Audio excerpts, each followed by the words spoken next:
Welcome back, everybody, to the last and final video of the complete beginner's course for ICT students.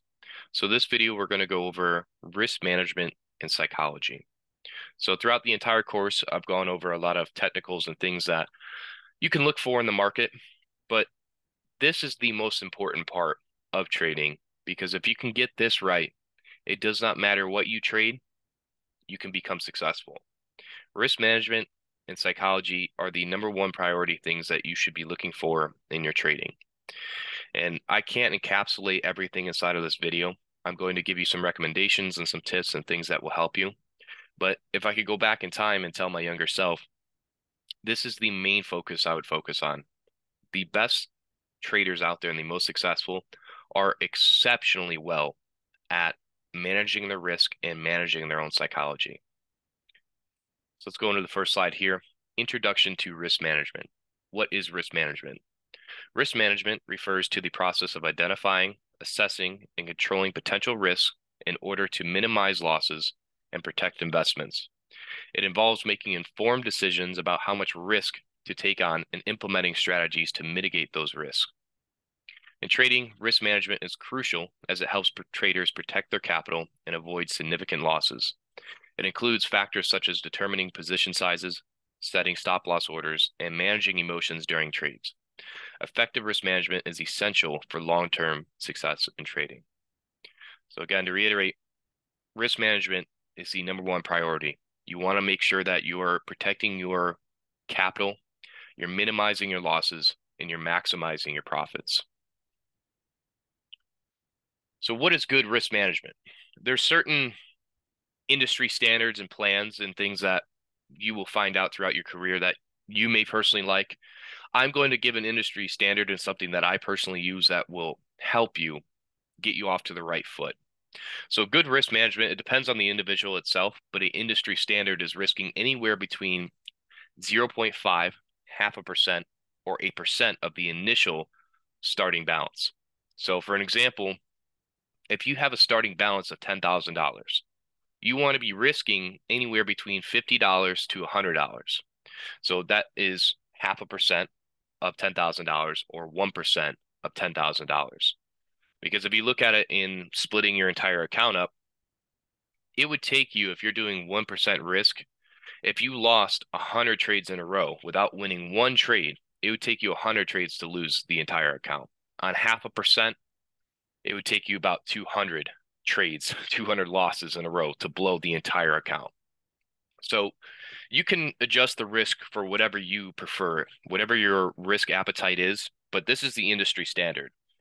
You don't want to be risking more than, I would say, as a beginner, no more than this. But as you progress, you can, up the risk to 2 to 3%.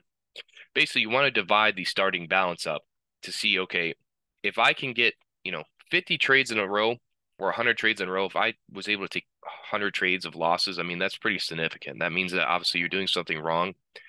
So you want to divide it up into something that you're comfortable with, that you're not over leveraging your risk, because at that point in time, obviously you're not managing risk correctly. You're not doing it in a significant correct order. So why is risk management important? If you execute risk management correctly, you'll be able to stay in the fight longer, enough to outlast your losses. As an analyst, you'll never not be able to take losses. So risk management is your edge against those mistakes. That's a misspelled word, but you get the point. It's to outlast losses. You're never going to not be able to take losses. You're never going to be able to be perfect in these markets. So it goes back to, I believe, the video #2 of risk to reward. If I was only risking a 0.5%, if I'm looking for a risk to reward of, let's say, a 1 to 2, meaning that if I'm risking, let's say, 1%, which is $100, I want to be shooting for at least $200, because if I take 2 losses, all it would take is at least 1 win to make back those losses. And that's how you get ahead in this game, is through risk to reward ratios, is you're always at least going for more than you're risking, because if you can do that, then you're going to outlast your losses. And if you're doing risk management correctly, you're going to be able to stay in the fight for a long time. But if I'm risking 50% of my capital on each trade, then it would take me 2 trades to blow $10,000. If I've risked $5,000 on each trade, then it would only take me 2 trades to blow the entire capital. So you want to make sure that you're doing a low amount of risk to keep you in the game long enough. So here's a really good risk management plan for multiple losses in drawdown. So drawdown is when a trader experiences multiple losses for a period of time, putting their starting account balance in a negative. So if I was taking multiple losses in a row, I don't want to keep risking the same amount. I want to reduce that risk because obviously either the market's not in the right state, or maybe I'm not in the right mental state and I'm just making mistakes, I'm making errors, and we're human. We're going to do that. That's part of psychology and risk management is we're humans. We're not robots. We're never going to be perfect. So you have to make sure that when you're on a losing streak, it's normal. It doesn't mean that you're going to be in a losing streak forever. Even the best traders go into drawdown and they go into negative states where they're just losing for a period of time. And it's normal. It's okay. You're not going to be perfect and winning all the time. It's not rainbows and sunshines. You have to be able to be comfortable with this. So here's a really good plan.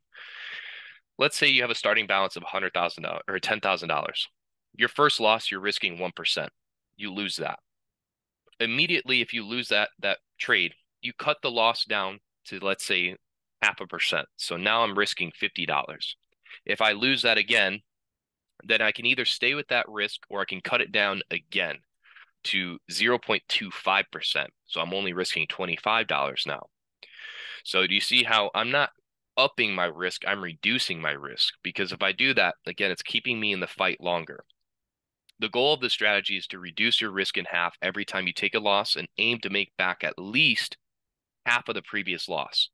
So let's say my first loss was $100 and I reduced it to 50. My next trade is I'm looking to make back at least half of that loss, which was $100. So I'm aiming to make back half of that, which is $50. So if I make back on the second loss, if I reduce my risk and then I make back $50, that's half of 100. Then I can up my risk back to 1%. So I can increase it again. And same thing goes if I'm on my third loss and I make back $25, that's half of the previous second loss. Then I can up it to 0.5%. And then I do the same thing. And if I can get back to 1%, then I can just stay there and just, stay steady with it. And that's the way you're going to be able to keep yourself in the fight longer. You're not doubling down. You're not risking more just to make back your previous loss. And this is where psychology will come into play, because this is easy to say. It's an easy plan to put on paper, but to execute this is a different ballpark. So what is a win rate? A win rate refers to the percentage of winning trades out of the total number of trades taken. It is a measure of the accuracy or success rate of a trader's trades. How does a win rate affect me? Win rate combined with a risk-to-reward ratio will be your foundation to finding success in your trading career.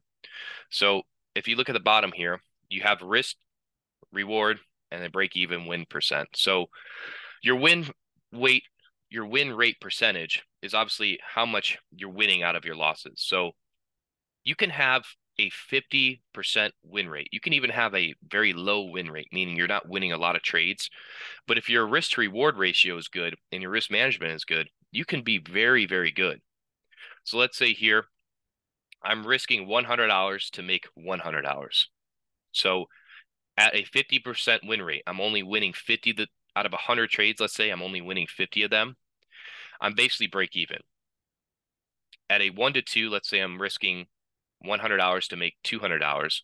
I can have a 33% win rate and still be profitable. If I'm risking $100 to make $300, I only have to win 25% of 100 trades to be profitable. If I'm risking $100 to make $400, I only have to make 20%. I only have to win 20% out of, let's say, 100 trades to be profitable. Same thing goes for here, 100 to 500. I only have to have a 17% win rate.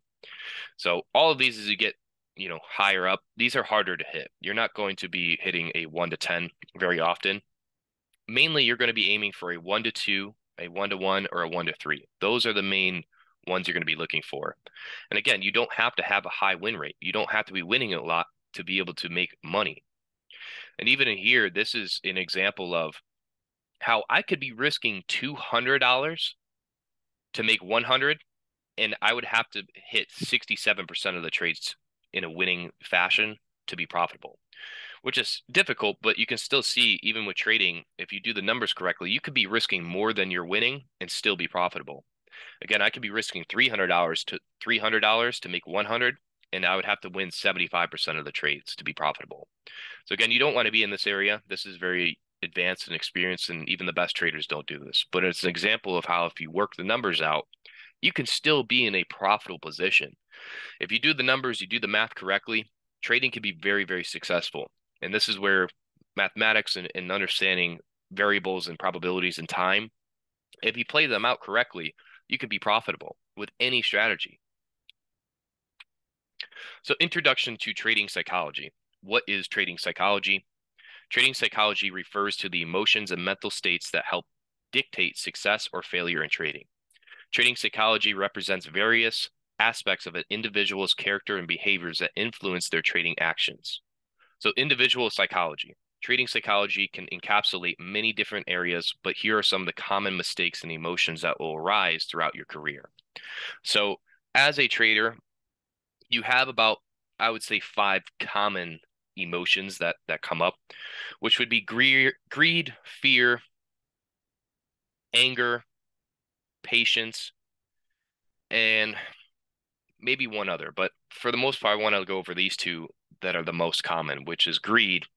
So let's say you lose a trade, wanting to go back into the market after a winning position or losing one, and upsizing your position to get more out of the market. FOMO, fear missing out, rushing into the market without following your strategy because you fear missing out on an opportunity. So these are the 2 common ones that I see, especially for newer traders, even myself. Greed is a huge one. You win a trade and you want to go back in. You want to make more. You thought it was super easy and you end up losing that trade. Or even if you lose a trade, you want to go back into the market and not follow that risk management plan I just went over, and you end up risking more and you end up losing more. Same thing for fear. You're rushing into the market. You're not following a strategy. You're not following a plan. You see price move and you just want to jump right into the market because you fear that, oh man, this thing's going to leave without me. These things are crucial to understand and to work on immediately.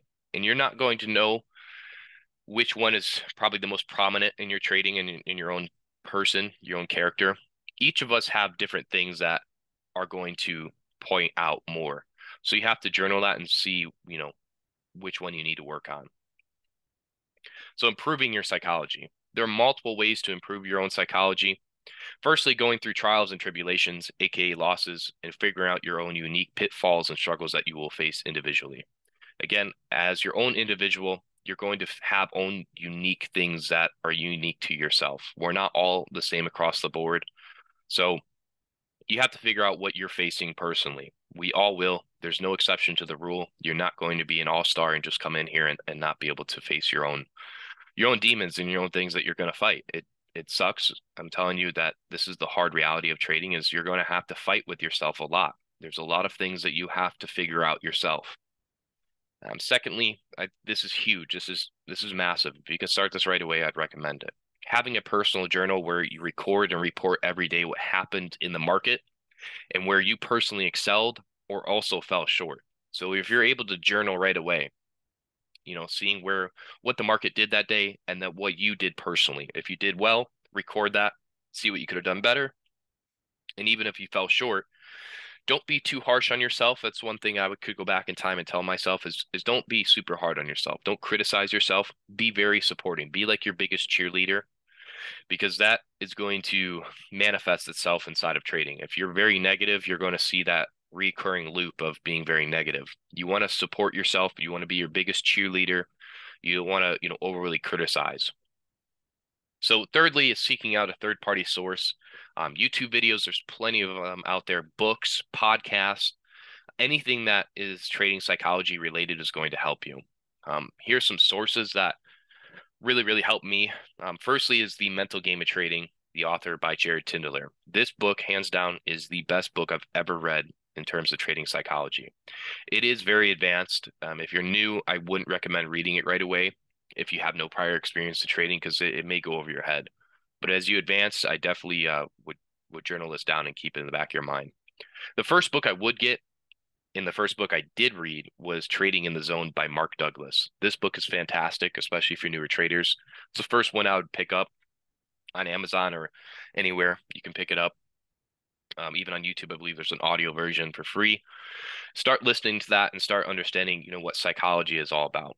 And even for ICT, Inner Circle Trader, if you go on Spotify, which is a music app, and you just type in Inner Circle Trader, he has Twitter Spaces, which are basically like podcasts, where he's talked about personal psychology and things that we're all going to face, and he has some really, really good advice that I would listen to, especially in your free time.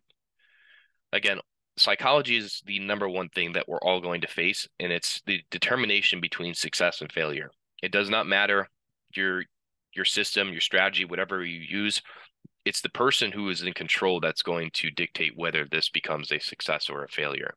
So even though this is the last video, it is the most important video and the most important thing that you need to emphasize inside of your own trading and inside of your own career. I can't emphasize it enough. There's nothing else that is going to help you succeed faster than putting all of your emphasis and work on this. If you can do this exceptionally well, you're going to succeed in this industry. So I'm going to leave it at that. I hope you guys enjoyed this course. I hope you found it insightful and helpful. If you guys can subscribe, like the video, follow me on Twitter. I'm going to have all the Google presentations that you see here linked below, so you guys can go through it yourselves, print it out, whatever you'd like. And that's going to be it.